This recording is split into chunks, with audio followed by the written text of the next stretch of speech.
So, my name is Ryan Daley. I love books. It's a problem I have. I'm not looking to fix it anytime soon, but at some point I'll need to. So, today we're going to talk and focus on the Book of Mormon specifically. And one of the things that I love about books that's important to me when we look at books are a lot like, they're a form of art. The artist comes and they put like their thoughts and feelings on the canvas, and then they have to walk away from it, and the observer comes and then puts their thoughts and feelings on the canvas and kind of pulls it away. And in books, we have this awesome opportunity to take like a snapshot of someone's thoughts, a snapshot of someone's impressions, and then they have to walk away from it. And you get to pick it up, and you get to take what they clearly can communicate, and then you get to add to it and get that. In addition to that, not only is it the message within the books, but oftentimes the stories around the books themselves and their printing can be really fascinating and interesting. So where I get excited about talking about books themselves, others find sad and depressing and slow. So we're going to do whatever we can to keep it interesting today. Is that okay? So on this one, I collect, my collection focuses on sacred texts. So everything from the Bible, I have a near complete collection of Reformation texts through the Bible, through Martin Luther up through the King James, and then the Book of Mormon, and also including other sacred texts of other restoration movements, including Mary Baker Eddy and Health and Science and things like that. I just really love sacred texts. But kind of the crown jewel is the Book of Mormon collection. So today we're going to focus on the Book of Mormon. I have a near complete collection of Book of Mormons from 1830 to today. Over 800 printings. I'm missing a few. One that Keith has.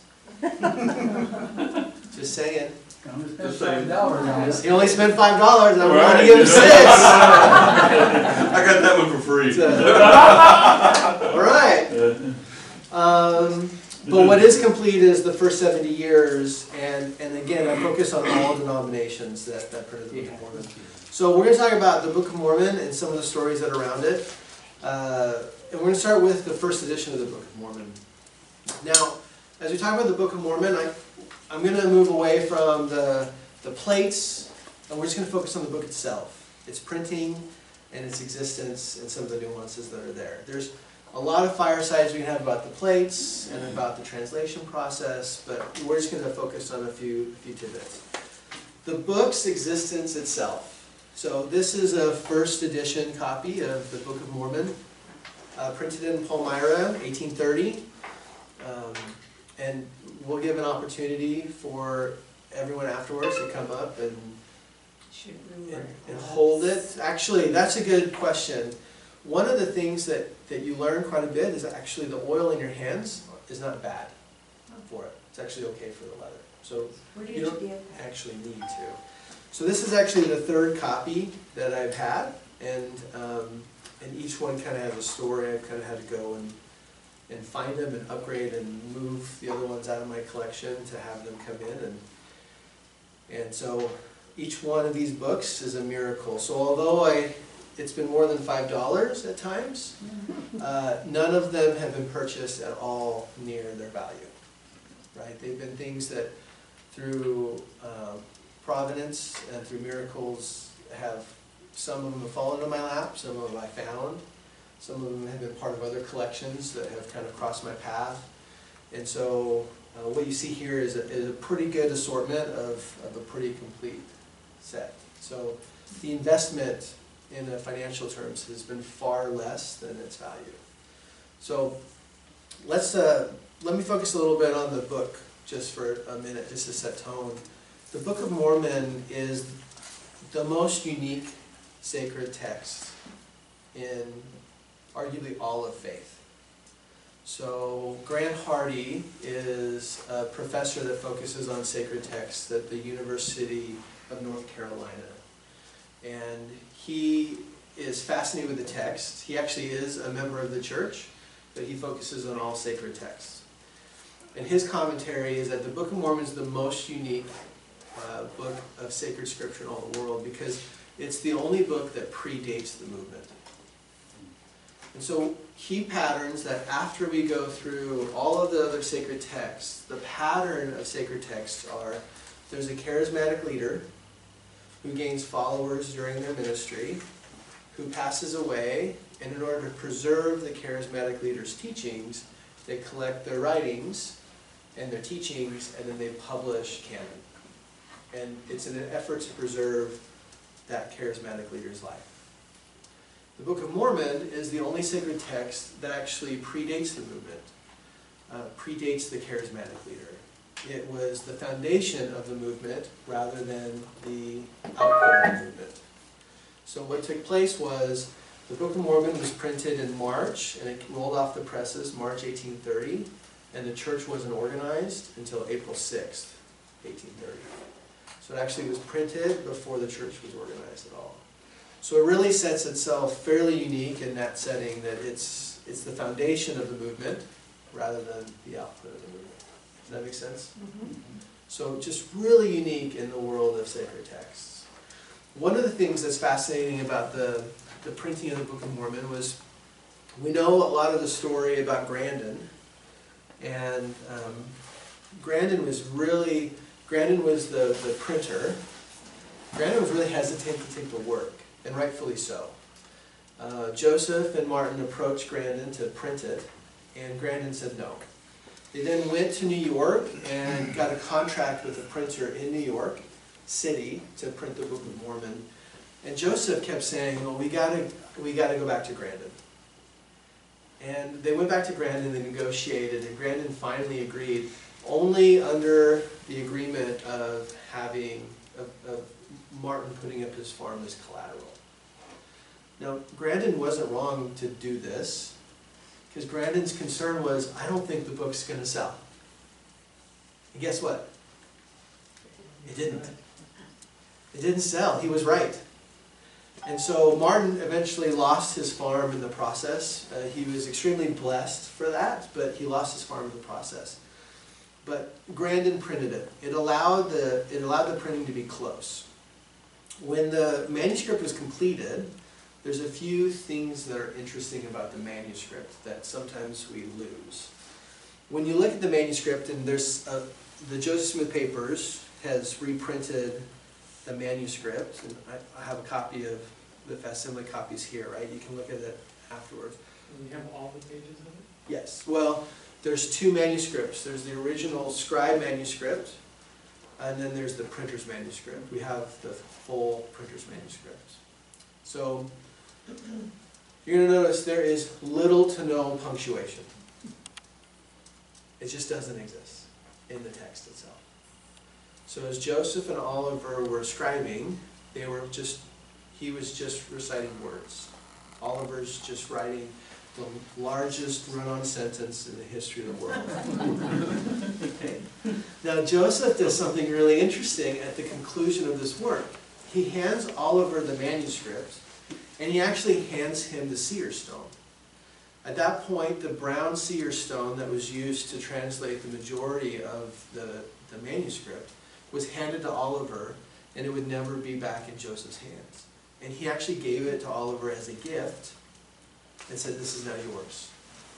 And he handed him the manuscript and said, you are now to preserve this manuscript, keep this manuscript, and I need you to work with the printer to put punctuation in.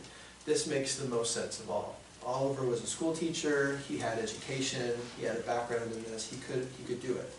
Joseph, on the other hand, probably shouldn't be putting commas in anything, right? But there's this idea and this possibility that the need for punctuation was only an assumption. Because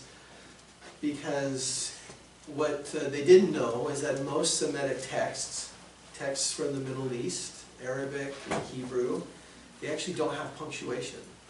They put the punctuation in the text itself. So the nuance of punctuation is this. Today in English, if I'm making a list to go to the grocery store, I would say things like, I need to get some cheese, comma, milk, comma, bread, comma, and fresh fruit. Right? there, in Semitic text, we would say, I need to get some cheese, and milk, and bread, and fresh fruit. The fact that fresh fruit are put together indicates that those things are together. And the fact that they're not broken up by an and is what makes the adjective make sense. So when you read the Book of Mormon, you actually find something interesting.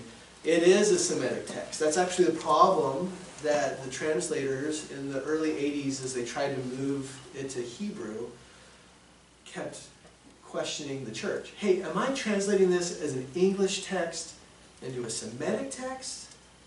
Or am I translating this as a Semitic text into a Semitic text? Because the translation, if I try to translate your punctuation, it's actually already in a Semitic format.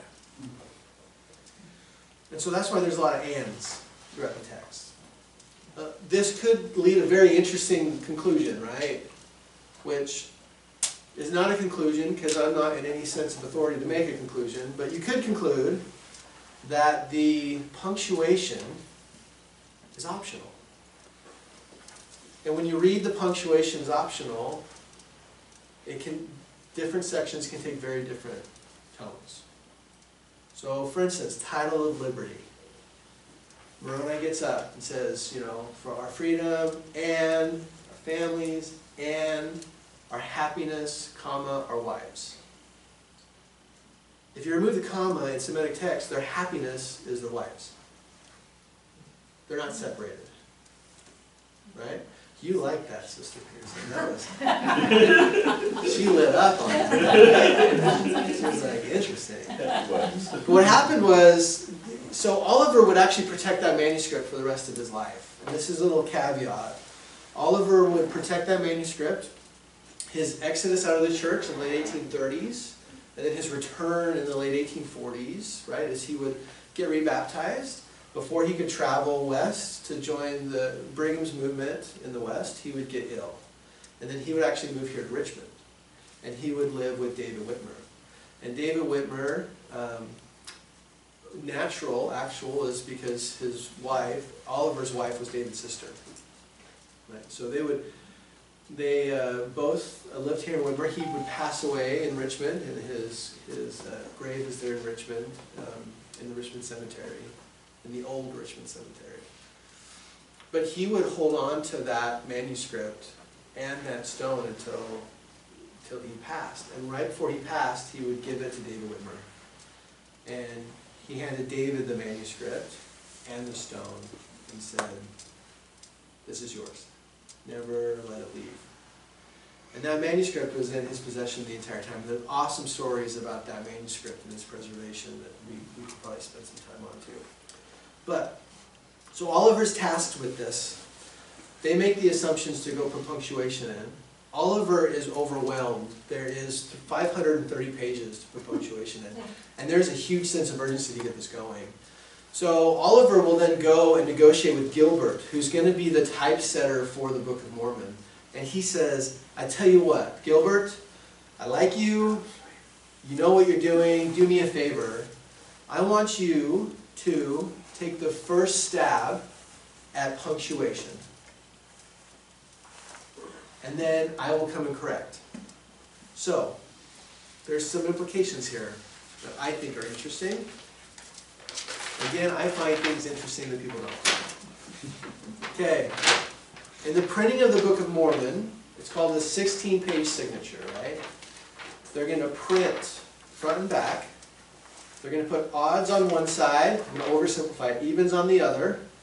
They're going to print it, and then they're going to fold it, collate it, bind them, cut them, so that they're pages.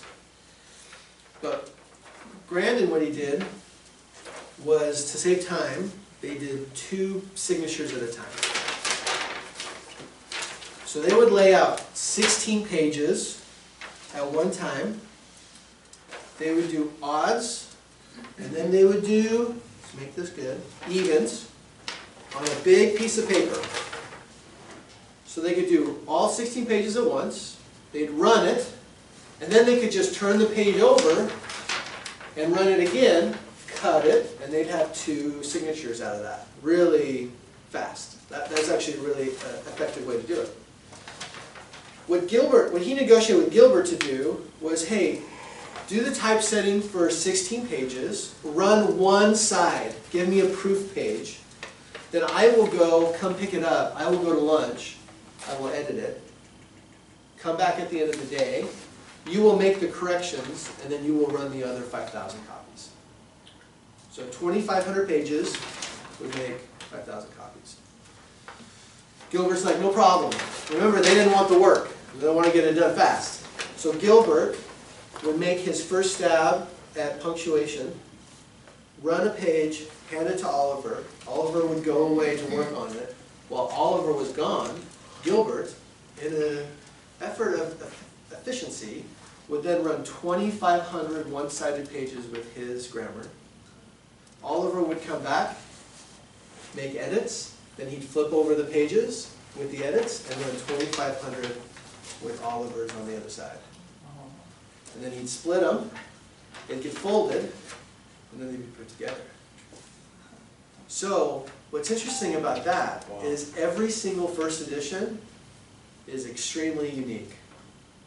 They're like snowflakes, because every signature has one side of Oliver's commentary, either on the odds or the evens, and the other side of punctuation, the other side has Gilbert's. And then they're collated and they're shuffled and then they're stuffed in page. So every single Book of Mormon has, first edition, has small nuances in each signature that makes it unique. That's one reason why when they get to the second edition of the Book of Mormon, there's a lot of adjustments in the punctuation.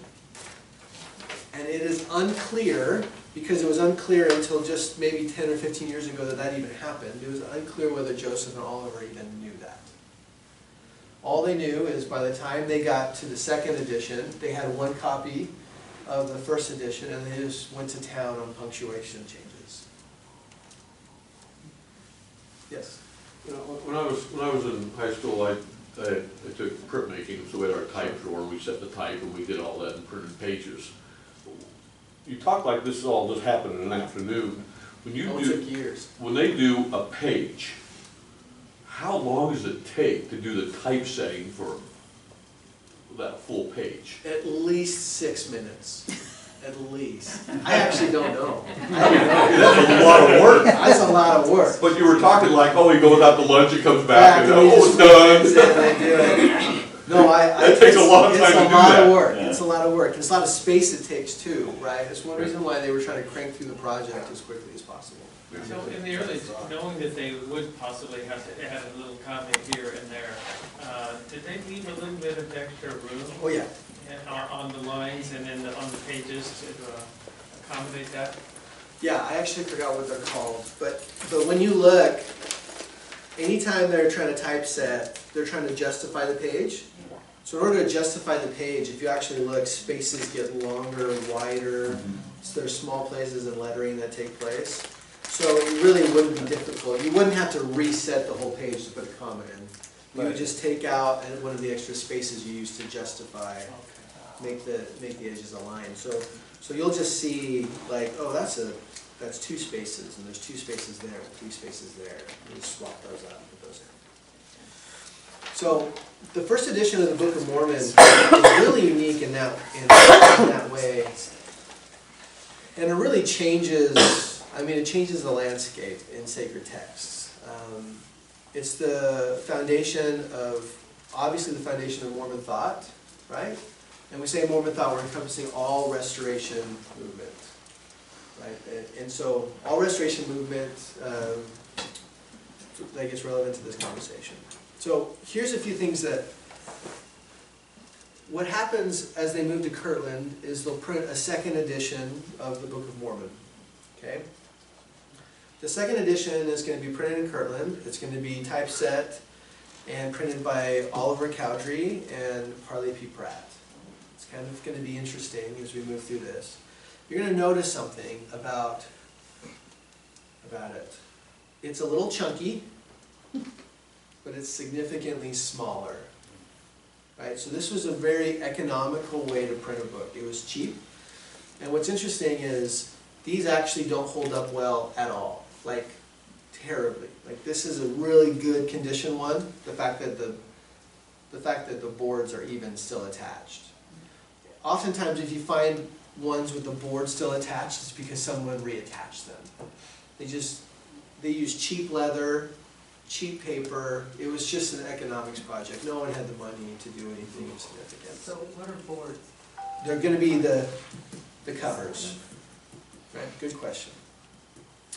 And so they're going to print a new copy in 1837, and it's going to be in Kirtland. And you're going to notice something that Joseph does from that point on.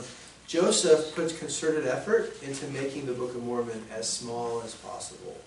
It is in 1837 that he first says, we need to make the Book of Mormon so it can fit in the pocket of every member of the church. And so he actually works and does a pretty aggressive effort, with the exception of this one, which we'll talk about. In 1840, he's going to do another edition in Nauvoo, and they actually start to get the pages. You see how it starts to get smaller and smaller? He really makes an aggressive approach to make them as small as possible. And so in the life of Joseph, there are 5 editions. There's the 1830 edition in Palmyra. There's the 1837 edition that's printed by Oliver and Parley P. Pratt. Has the most punctuation corrections, so the most adjustments from edition to edition. The 1840 edition, which they printed 3 times, and then in 1842, Joseph took over the plates, and he actually used the same 1840 plates and printed in 1842 a small rerun of the 1840 edition, and that's the 1842. When you say plates, you mean like print plates? Print plates. Okay. So they stereotype the plates, which means they don't have to typeset it every time. They seal them together, and then they just rerun them. And then the plates get worn down over time, and that's why you would get new editions after that. So in 1842, he does a small run of less than 500. They argue whether it's 500 or 300, where it'll say 1842 on the title page, and it's the only edition that's actually printed by Joseph Smith as the printer. So it's also the only edition where he drops the junior, because his father had just passed away. And so he'll drop the junior, and it's the first time that he'll print just Joseph Smith as the printer and translator. So this one, although not commonly recognized, is actually the rarest edition of In the Life of Joseph. So they start to get smaller and smaller. This one is printed in the Life of Joseph, but this is critical in the rest of the narrative. This is the 1841 edition, and this was printed in Liverpool by Parley P. Pratt, Heber C. Kimball, and Brigham Young. Okay. Now, if you recall, just down the way, here at Far West, is where they were called to serve a mission in Liverpool, England.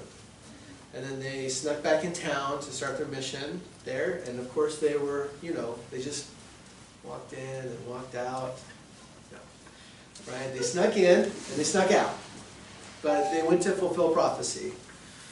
What's interesting is there really wasn't a lot of understanding of the significance that would happen in Liverpool. They knew they needed to go do missions, and they knew they would get results because they've had some results in the missions they did, but they had no idea they would have as much. But before they went, Joseph did one thing that would change everything. And it's been underappreciated. This edition is probably the least appreciated, like the most underappreciated edition in our history. Joseph said, go and get the copyright for the Book of Mormon in England. Get the copyright and put the Book of Mormon there. Really weird, actually, to say that, but that's what they were told to do. So they went, and in 1841, they printed the Book of Mormon using the 1835 or 1837 edition. This is expected because they were already in Liverpool before the 1840 edition came out, so they didn't have that text to work off of. Parley had printed the 37, so he was already familiar with the text, and Parley set the type for the, directed the type for the 1841. So Parley leveraged his work in the 37 to do his work in the 41, totally ignored the 40 because they didn't have access to the 1840 edition anyways. So any changes from 37 to 40 aren't found in the 41. Just interesting. But here's the key to the 41 edition of the Book of Mormon. When we zoom out, and this is going to play a role in the rest of our conversation tonight, when we zoom out on religious movements and their ability to survive and grow and thrive, there is a key component that's necessary in any faith, and that is access to sacred text. If you don't have access to sacred text, your movement dwindles and dies. And we've actually seen that even in the Restoration movement. So, and we'll highlight that in just a minute. If you don't have access to the sacred text, you can't do missionary work, you can't labor. Makes sense, right? And so we see that in Christianity, where countries lose access to the Bible, and then Christianity dies in that country and dwindles. Mormonism had the very same threat. We just don't appreciate it and don't recognize it. So, what's interesting is when Joseph Smith died, there was a conflict, and the major conflict between, one of the major conflicts, we'll say, because there's a couple of them. If we focus on the narratives during the time of shortly after Joseph's martyrdom, rather than the narratives later, if we focus on those times, what we hear is the conflict is about property rights between Emma and Brigham. That's the most critical one, and it's understandable. Because what Joseph wasn't good at doing was differentiating what did he own as president of the church and prophet that Brigham would inherit, and then what did he own as a husband and father that Emma would inherit. So as Emma is doing her best to provide for her family and might make a move to sell a piece of land or to make a move to do something, Brigham would step in and say, wait a minute, that's the church's. Similarly, when Brigham went to go make a move on something, Emma would be like, wait a minute, that's my husband's. Right? So there was a lot of conflict and around property rights and preservation. What happens though is in that kind of conflict, whatever was clearly Emma's and was non-negotiable, Emma kept. In fact, the JST, the Joseph Smith translation, was done in a family Bible, so she kept it. There was no question, right? No one had any more claim on that except for Emma, because it was her family Bible that was done in. Now, if we harken back just for a minute, this is going to get a little weird. What was the first defining part of the Book of Mormon that I outlined that changed, that was most unique of any sacred text in the world? What was it? It existed before the movement. It existed before the movement. Right. So when Joseph went and got the copyright for the Book of Mormon in the United States, Joseph got it copyrighted as a man and a husband, not as president of the Church of Jesus Christ of Latter-day Saints. Emma had the rights to the copyrighted Book of Mormon. So, as the Brighamites, as the Brigham movement went west, and they needed access to the copy of the Book of Mormon, it was the 1841 edition that on the title page says, printed and copyrighted by Brigham Young, Heber C. Kimball, and Parley P. Pratt for the church.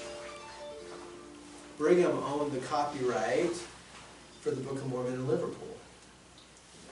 Now it's unclear whether Brigham ever approached Emma for the rights to print in the U.S. But what is clear is, he probably wouldn't have, what is clear is that after Joseph's passing, every single edition of the Book of Mormon until 1871, just comfortably 2 years after all copyright claims in the United States expired, was printed in Liverpool, England, the 1849 edition, the 1852 edition, 2 editions in 1854, one for English saints and one for American saints, and the 1866 edition were all printed in Liverpool, England, and then imported into the United States. They were all printed there, overseas, and imported in. In fact, the 1854 editions are interesting because as they go to print the 1854 edition, Orson Pratt takes a trip to New York to try to figure out if they can print in the US. Actually, there's no documentation that he ever speaks to a printer, but there's documentation he goes to the Library of Congress, which is where you go and check for copyright law. Comes out and says, it'll be cheaper to print in England than import. And so he goes to England and prints an edition in England with him as the printer, and then just packages 7,000 copies and ships them in. It's really hard to think that was cheaper than just finding a printer, but that's the narrative that Oliver, or that Orson decides to get in that process. Motors are expensive. Right. In addition to that, Oliver actually does printing in 1853 and 1854 called the Seer pamphlets. He prints in Washington, D.C. and then has them reprinted in Liverpool rather than vice versa, which I think is fascinating. So, but what that did was that preserved access to the text. If the movement went west and did not have access to the text because they couldn't print for another 30 years, in fact the 1871 edition would be the first one in Salt Lake, the movement fizzled there. Actually, would have fizzled. It would have changed. And so obtaining the copyright in 1841 preserved that movement's access to their text. What's interesting, as we pivot again, now Brigham's movement goes west, and there are a number of movements that stay. Right here in Illinois, stay in Iowa. One movement moves up to Wisconsin and to Michigan, and they just stay here in the Midwest for various reasons. And they actually struggle having access to their text. And so all those movements actually start to dwindle. The one movement that starts to get some traction, thank you, some traction is actually the Strangite movement up in Voorhees, Wisconsin and Beaver Island, Michigan, because by 1851, rather than find ways to print the Book of Mormon, it's not a rather than find ways to print the Book of Mormon, by 1851, James Strang provides access to another sacred text, right? And it's the Book of the Law of the Lord, and he has a claim of translation on that. And so they suddenly have access to a sacred text, and that kind of maintains some of their movement. But these other smaller organizations struggle because all the Book of Mormon is being printed are getting looped right from England, right down the port, and then right up through the port of Texas, up through Utah. It's bypassing all of the Mormon thought here in the Midwest. Until 1858, and this is my favorite story, actually. In 1858, there's a gentleman by the name of Wright, James O. Wright. He is an entrepreneur in New York City. He is hanging out with his socialites, and the only thing anyone can talk about is the Mormons in the West, stealing people's women. And yeah, I mean, they got polygamy over there, and they're stealing women, and you know, they're hunting with Indians. The Mormons in fiction are the most sensational thing that's coming out of the West. And so all of the socialites, all of his friends are talking about how weird the Mormons are. And he's got this brilliant idea. He says, hey, the first edition has a 27-year copyright on it, and it's going to expire in 1858. The first edition printing is going to expire in 1858. I'm going to go pull it from public domain. I'm going to print copies of the Book of Mormon, sell it to all my friends. I'm going to make a buttload because everyone is waiting. By the way, a buttload is officially a unit of measurement. I say that in my meetings, and they don't go Google it. It's like 144 gallons of wine. It's a legitimate unit of measurement. It's true. He's like, I'm going to go make 144 gallons of wine of money here. Right? And so he does something. He goes and he decides to print the Book of Mormon in 1858. And he'll print the Book of Mormon in 1858 under public domain. It is considered the first pirated edition because it's unauthorized by anybody. And actually, he doesn't print the first edition. He prints the third edition, which he didn't have a right to, right? Because it hadn't expired yet. And he prints it from the third American edition, which is going to be the 1840 edition. He's going to do, remember, his audience is the socialites in New York. He's thinking this is going to, he does an introduction in which he kind of mocks and ridicules it just a little bit. There's definitely, he tries to be, neutral with a passive-aggressive tone.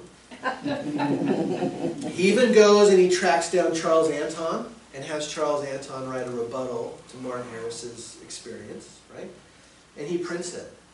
And he prints 4,000 copies. And he prints 4,000 unbound copies, which is what you did at the time. You actually oftentimes would buy an unbound book and then pay for your selected binding, right?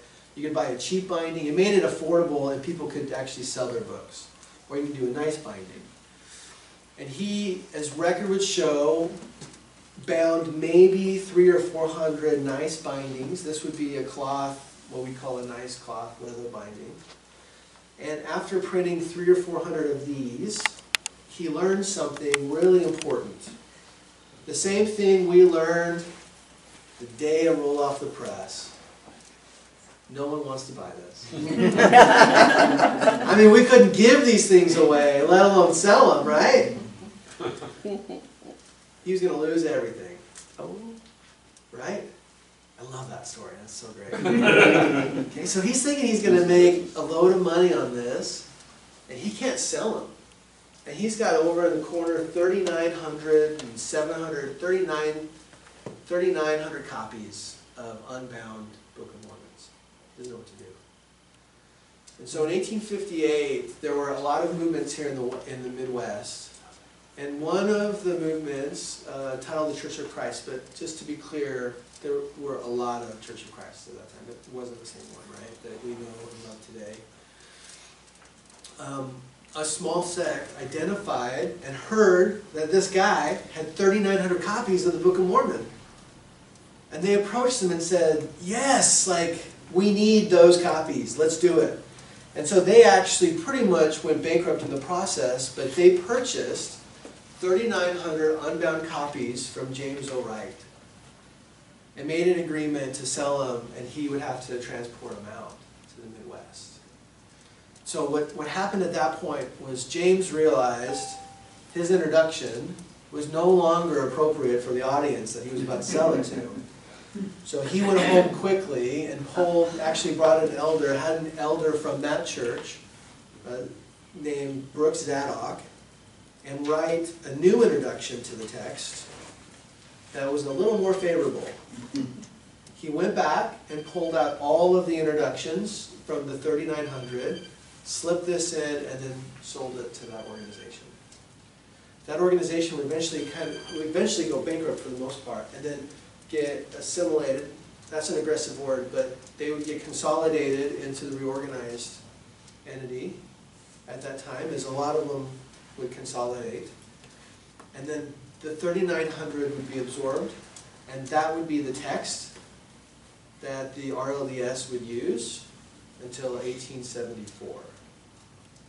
So James O. Wright, who had this huge notion of wealth and riches off the back of the Book of Mormon, actually would not make virtually anything off of it because he sold them for cheap when he realized he was going to lose as much as he was, and was actually instrumental in preserving Mormon thought in the Midwest. Because what it did was it preserved access to that text here, and actually would give strength to the ability for the movements here in the Midwest to actually maintain their faith and continue to grow it. Because at that point, it had already been 15 years before any of them had access to anything that was printed in Nauvoo. So what was the cost of these in today's dollars? I mean, for like a day's labor or something like that to compare it to? Oh, I actually don't know. I don't know what they actually sold for on a day-to-day. I've got some old advertisements, but I haven't remembered, right? So the RLDS church would advertise this for sale, and then that's one reason why the binding is so different. And this is called boards and leather, which is just 2 boards and then a strip of leather. This was cheap to do. And then this was kind of the premium package, right? And very few, I've never seen one of the, they call it the Zadok edition, one with the RLDS, in anything outside of boards and leather. And when you find these, they are beaten up. They are well used, well read. And when you find these, because they were typically sold in New York to people who weren't going to read them anyways, they're in pretty good shape. So just, do you have any sense of what any book would cost 100 years ago or 150 years ago? Like would it be $1? A nickel, 5 cents, Okay. 15, yeah. So the printing of, well, the Book of Mormon went for $1.25, the first edition copy. It's also one reason why they didn't actually sell a lot, is that was really expensive at the time. Really, really expensive at the time. They averaged about 85 cents to print. And it was, again, a really expensive project. Right? It cost $3,000 to roll 5,000 off the lot. Just real quick, when they first printed the Pearl of Great Price, wasn't it also printed in Liverpool also? Yeah, so the Pearl of Great Price, that's a good question. In 51, that's the same time the other one. Yeah, 1851, the Pearl of Great Price was printed as a pamphlet. And it was in Liverpool, England, and that was Willard Richards. No, sorry, the other Richards. Come on now. Someone here knows. Elder Richards. We're going to say Elder Richards. Yeah, because he was the Corps of the 12 or something, wasn't he? He was Elder Richards. Yeah. Elder Richards was assigned to be the mission president in Liverpool, England. And as the missionaries, as he was bringing on converts, he realized something in his mind was important, was that these new converts never experienced Joseph. Right? He struggled with that. And part of experiencing Joseph, and they never experienced Nauvoo, right? He would just say, I long for the day that you would experience Nauvoo. And so what he did was he would go through all of his Nauvoo documents, his times and seasons, and he would identify all of the critical things that he felt happened in Nauvoo that the saints had missed. So Joseph Smith translation of Matthew, the book of Abraham, his Joseph Smith history. And so he actually compiled all those as a pamphlet called the Pearl of Great Price in an effort to give the saints, the new converts in Liverpool, the opportunity to experience Joseph and Nauvoo, the things that hadn't been reprinted since times and seasons. And so that's the origin of the Pearl of Great Price. That sold for 15 cents and that was bound in a salmon wrapper. And he printed 7,000 copies, and that became wildly successful. That became so popular, Brigham was really uncomfortable with it. It was never reprinted until 1879, and it wasn't canonized until the year after Brigham passed. And it'd be John Taylor who was like, boom, let's make this legit, right?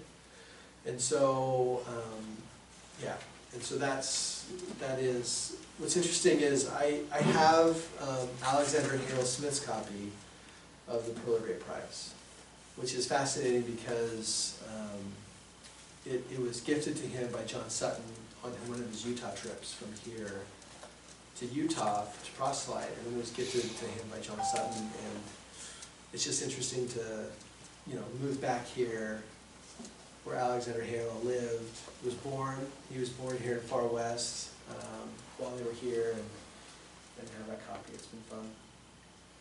So by 1874,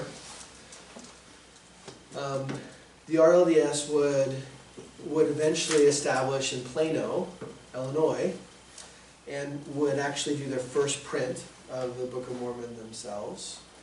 And this happens to be a copy that was printed, it's the first run. They would identify their first run with red border. It'd be the first run, and this would be sold in the Kirtland Temple.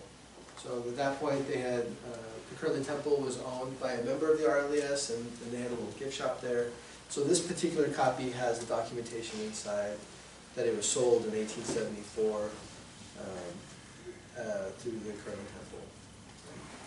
And so they would print the Book of Mormon every year from 1874 to 1900.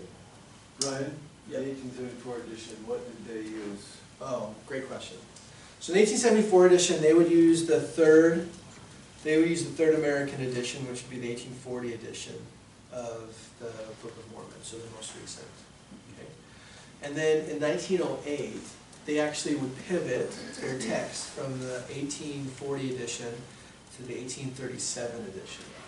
So there's a big shift in their printing. They'll do a new edition in 1809. It's called the 1809 Authorized Version. 1909? 1909, thank you.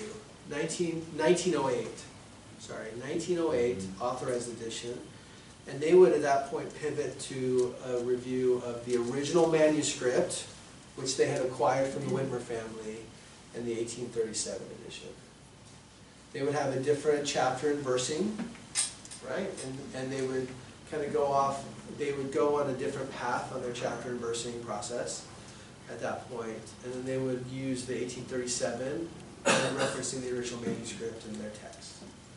We, or as Latter-day, the Brigham movement, just to kind of, actually has more influence in the 1841 edition for obvious reasons, right?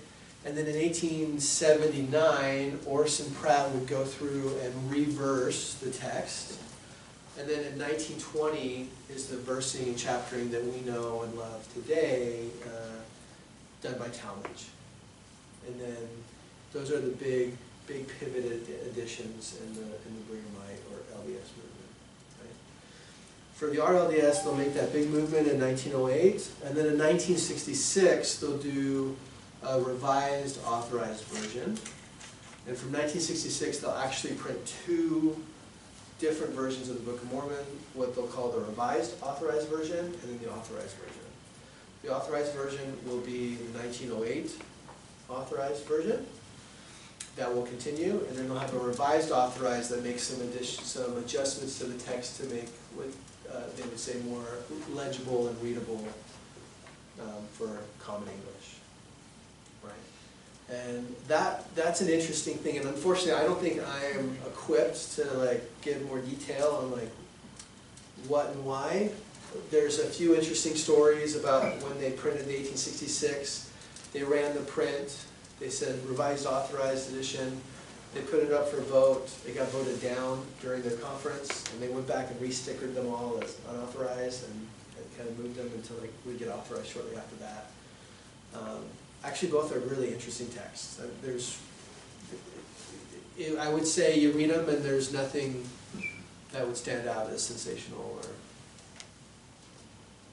unique about the process. The one thing that is unique about the RLDS printing, and this is only a tidbit that is a little annoying for people like me, is whenever that, so Herald House Publishing was the primary printer. They would start in Plano, Illinois, and then in 1881 they would move the printing press up to Lamoni, right? Just right up the street here. It's awesome. And they would move their press there, and then 1920-ish, they'll move down here to Independence. Okay?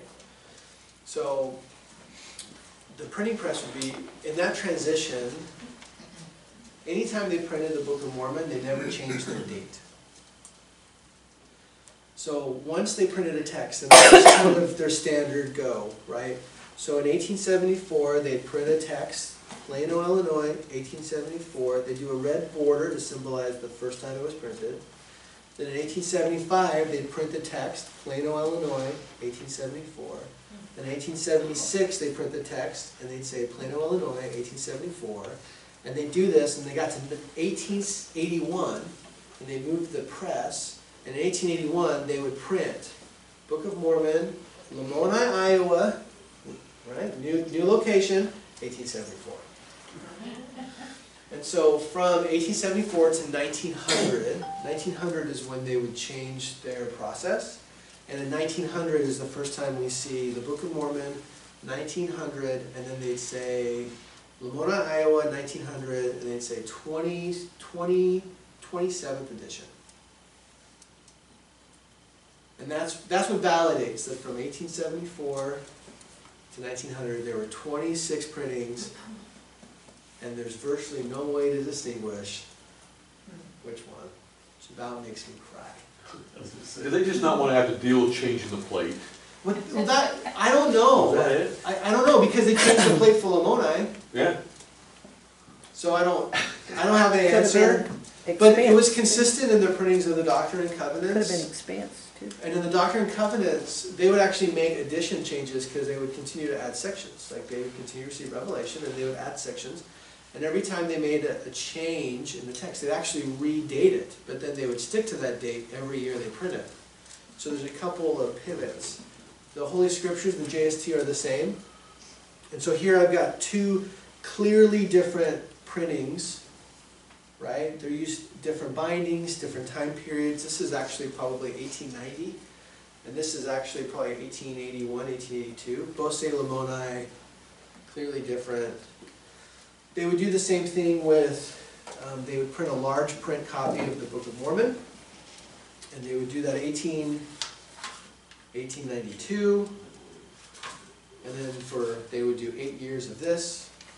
So one of the projects that actually got us first interested in coming out here actually was, we had, as a part of the collection, I became, in a healthy way, obsessed with identifying the different, like, the dates, right? And I started to, I have a number of copies of this, and I knew a lot of collectors that had copies of this, and a good relationship with the archives here with the Community of Christ. And so just took a while, we'll say, and went page by page in all of the editions I could find, reviewed about 65 of them, printings, and over the course of that time was able to identify the breakage and the typeset so you can age and date all 7 editions that have been done. So, What do you mean by breakage? so every time you run the stereotype, you're going to have wear, and every time you you move the plate and they clang together, something will break, right? So you can find places where like words or letters have fallen off the plates, and once they've fallen off the stereotype plates, they won't be on any further edition, right? And so we were able to identify both in things like the title page typeset. You know, by the 3rd printing, these little symbols, they would just take off entirely because they were so worn, they looked ugly. So, you know, the last 3 printings that are under 1892 don't have these symbols. So you just start to notice things, right? There's in early editions, there's a little 1 underneath on this page. And by the 2nd printing, that 1 had worn off and was no longer seen in any of the other editions, right? And so you can start to, so with the help of the Community of Christ, we were able to identify all 7 years. And at some point in my life, when I get really bored, I'll figure out how to get the 26 years. That one is a little too cumbersome to try to figure out. That's why you got teenagers. When he's a widower. You think I trust my teenagers when I'm any of this? When he's a widower. Ryan, if you cut through all that, here's the question. If you take the current edition of the Book of Mormon, owned by the church, cover, and compare it with the original, without punctuation, without structure, what is the significant difference from a doctrinal standpoint? Oh, That's none. all that's important. None. In fact, I could say that about all the printings today. I think that's one of the most important parts to understand. It's all of the printings, and I would even say the revised authorized version. None of the doctrinal shifts have changed, right? It is consistent. The same feeling happens, and I'll share this. There's a reason why I get passionate about the Book of Mormon, and it becomes this tangible reflection for me. It gives me something that I can hold to and say, like, that's a reflection of how I feel about it, right? And for me, I'll end with this.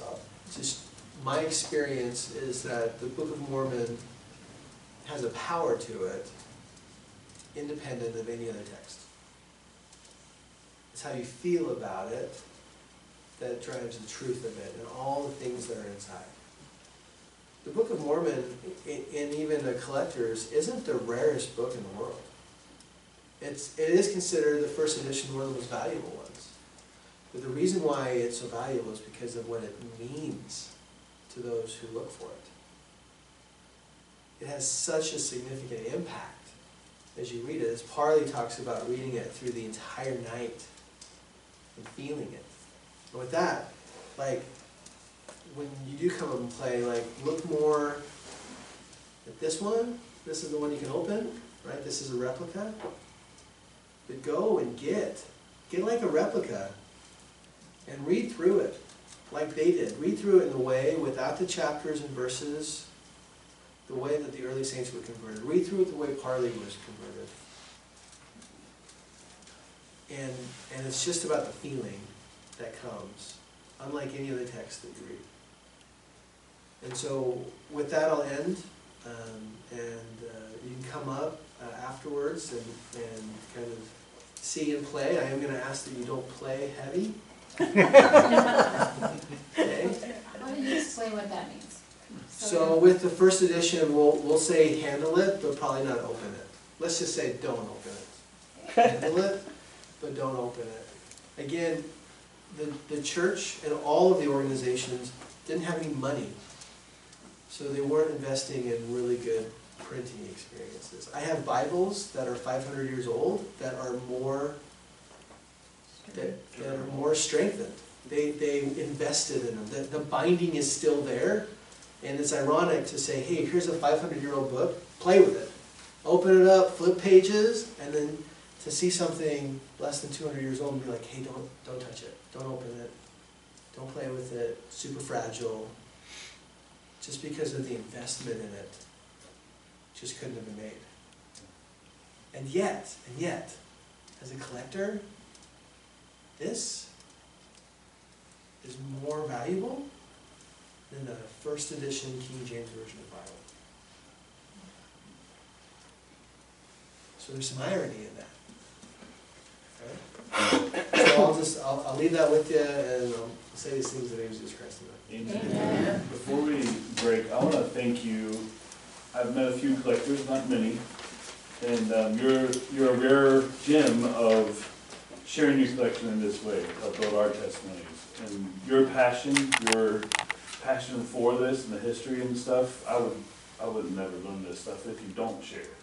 So that's not all a lot of collectors are like, how to preserve this for another 100 years versus how do I share it and build the kingdom with it. Yeah, so none of this is supposed to be stuck in the safe. Yeah. And none of this, my wife knows a lot of the miracles that have happened here, and a lot of it has been faith-driven, and there are times when, should we really do this, should we really do this, and then sometimes when it just, like, literally, like, fell in our laps, and some of the things virtually were trash finds that we couldn't let go and not try to preserve, right? And so, that doesn't happen to, like, hoard and keep it in a safe, right? Like, that's the agreement that I have, and the only agreement that makes makes any of this possible. And it's awesome to be a steward of it, but it's not really mine to keep. Now it's not yours to leave with. But